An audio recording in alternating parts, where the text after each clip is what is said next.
Britain ने किया भारत 140 करोड़ लोगों के साथ विश्वासघात। भारतीय तिरंगे के साथ हुआ जमकर अपमान। 24 घंटे के अंदर ही भारत ने तोड़े सभी प्रोटोकॉल। भारत आया एक्शन में, ब्रिटेन को दी गद्दारी की सजा। भारत और ब्रिटेन के बीच होने वाला फ्री ट्रेड एग्रीमेंट पर भी बड़ा संकट। स्वीडन की ओर से भारत को दिए गए बड़े ऑफर से फ्रांस आया टेंशन में। दोस्तों, भारत कभी भी बदला लेने से पीछे नहीं हटता है, चाहे चीन हो या पाकिस्तान हो। भारत जैसे को तैसा सबक सिखाता है। भारत से विश्वासघात करने का मतलब होता है कि भारत बख्शने वालों में से नहीं है।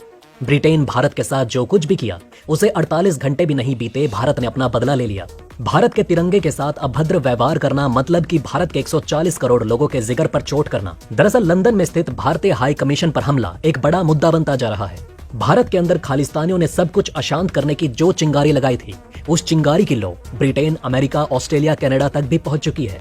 वहीं जब भारत के अंदर कट्टरपंथी सिखों के ऊपर कार्यवाही शुरू हुई, उसके बाद ही इंटेलिजेंस इनपुट्स मिले थे कि ब्रिटेन में स्थित भारतीय दूतावास पर कट्टरपंथी सिखों के द्वारा बड़ा हमला हो सकता है। भारत ने ब्रिटेन को अवगत भी कराया, लेकिन ब्रिटेन समय रहते इस इंटेलिजेंस इनपुट को सीरियस नहीं ले रहा था और कोई भी सुरक्षा से जुड़ा कदम नहीं उठाया गया।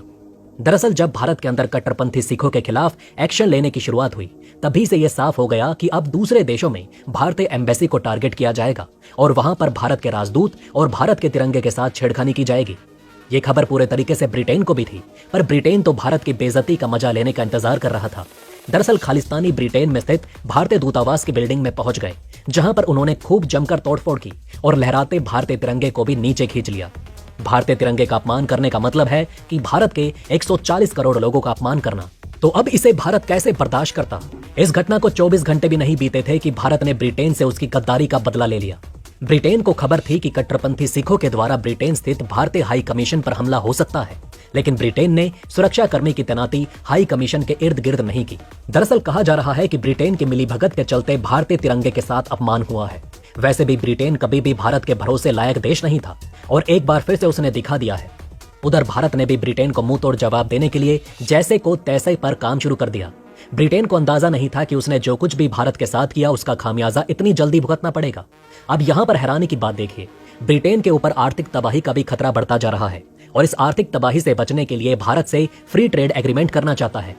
वही माना जा रहा है कि अगर भारत ब्रिटेन से फ्री ट्रेड एग्रीमेंट नहीं करता है तो ब्रिटेन बुरे आर्थिक तबाही में फंस जाएगा। इसके अलावा ब्रिटेन भारत से नैतिक रिश्ते भी मजबूत करना चाहता है, लेकिन इसके बावजूद भी भारत को धोखा देने से पीछे नहीं हटता। बीबीसी की प्रधानमंत्री के खिलाफ डॉक्यूमेंट्री हो या खालिस्तानियों का भारतीय हाई कमीशन पर हमला हो, यह ब्रिटेन सरकार की सहमति के बिना असंभव नहीं।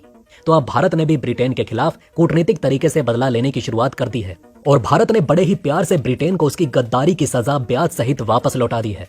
खबरों के मुताबिक भारतीय सरकार ने भी भारत में स्थित ब्रिटेन के दूतावास से सभी सिक्योरिटी को हटा दिया। वही माना जाता है कि भारत के अंदर मौजूद दुनिया के किसी भी दूतावास का कोई खतरा नहीं, लेकिन उसके बावजूद भारत इनकी सिक्योरिटी में हर महीने करोड़ों रुपए खर्च कर रहा है। इनकी सिक्योरिटी के लिए भारत अपने कई जवानों की दिन रात तैनाती सुनिश्चित करता है। लेकिन यहाँ पर हैरानी की बात देखिए, ब्रिटेन में भारतीय दूतावास पर हमले हो रहे हैं, लेकिन उसके बावजूद भी ब्रिटेन की ओर से एक भी सिक्योरिटी फोर्स की तैनाती भारतीय दूतावास के सामने नहीं की गई। इसी कड़ी में भारत ने भी ब्रिटेन को मुंह तोड़ जवाब देते हुए दिल्ली में स्थित ब्रिटेन के हाई कमीशन से सभी सिक्योरिटी फोर्स के साथ पीसीआर वैन को भी हटा लिया। वहीं भारत की ओर से ब्रिटेन के साथ गद्दारी के बदले लेने की अभी तो शुरुआत हुई है। माना जा रहा है कि अभी भारत और भी कई बड़े कदम ब्रिटेन के खिलाफ उठा सकता है। वहीं मांग ये भी की जा रही है कि भारत को ब्रिटेन के साथ फ्री ट्रेड एग्रीमेंट अभी फिलहाल नहीं शुरू करना चाहिए। अगर करना भी है तो ब्रिटेन को पहले सबक सिखाकर फ्री ट्रेड एग्रीमेंट पर आगे बढ़ना चाहिए। केवल ब्रिटेन ही नहीं, अमेरिका, कनाडा और ऑस्ट्रेलिया भी चुपचाप खालिस्तानियों को सपोर्ट कर रहे हैं।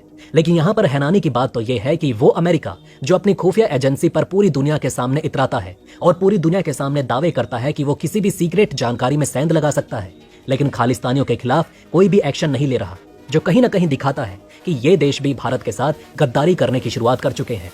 बहरहाल दोस्तों, ये थी इस वीडियो की पहली खबर।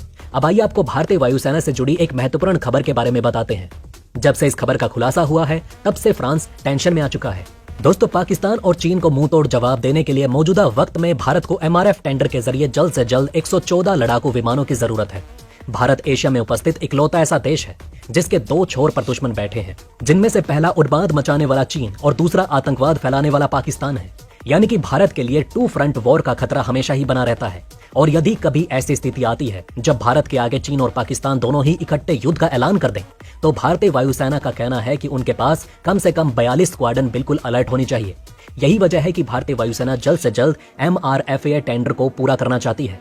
भारतीय वायुसेना ने तो ये तक कहा है कि जितनी जल्दी हो सकता है नए फाइटर जेट को शामिल करके फाइटर जेट की संख्या में इजाफा किया जाए और फिर धीरे धीरे MRFA टेंडर को पूरा किया जाए। अब इसी को देखते हुए स्वीडन ने भारत को ऑफर के तौर पर भारत के सामने बहुत बड़ी डील रख दी है। वहीं स्वीडन के ऑफर को सुनकर अमेरिका, फ्रांस को बहुत बड़ा झटका लग सकता है। दरअसल दोस्तों, मीडिया रिपोर्ट्स के मुताबिक स्वीडन अपने ग्रिपेन E और ग्रिपेन F को भारत को देना चाहता है। इतना ही नहीं, स्वीडन इन फाइटर जेट के साथ साथ इनकी टेक्नोलॉजी भी भारत के साथ साझा करने पर सहमत है। यदि भारत स्वीडन के 114 लड़ाकू विमानों की डील करता है तो इन लड़ाकू विमानों का निर्माण भारत में मेक इन इंडिया प्रोजेक्ट के तहत ही किया जाएगा। वहीं अगर इन फाइटर जेट की कीमत के बारे में बात करें तो इसकी कीमत 750 करोड़ रुपए के आसपास है। वहीं 4.5 जनरेशन वाला ग्रिपेन लड़ाकू विमान भारत के MRFA टेंडर का सबसे सस्ता लड़ाकू विमान है। उधर अगर राफेल लड़ाकू विमानों की कीमतों की बात करें तो अभी फिलहाल में UAE ने फ्रांस से 80 राफेल विमान $19 बिलियन में खरीदे थे। यानी कि एक राफेल लड़ाकू विमान की कीमत तकरीबन 1900 करोड़ के आसपास आती है। यानी कि अगर भारत स्वीडन के ग्रिपेन E लड़ाकू विमानों की खरीदारी करता है तो जितने पैसे में एक राफेल आएगा उतने में 2 ग्रिपेन खरीदे जा सकते हैं। बहरहाल दोस्तों, आपको क्या लगता है, क्या भारत को स्वीडन के ग्रिपेन को एक बार टेस्ट करना चाहिए? कमेंट सेक्शन में जरूर बताएं और साथ ही अगर आपको वीडियो पसंद आई हो तो वीडियो को लाइक और चैनल को सब्सक्राइब करना ना भूलिएगा। जय हिंद, जय भारत।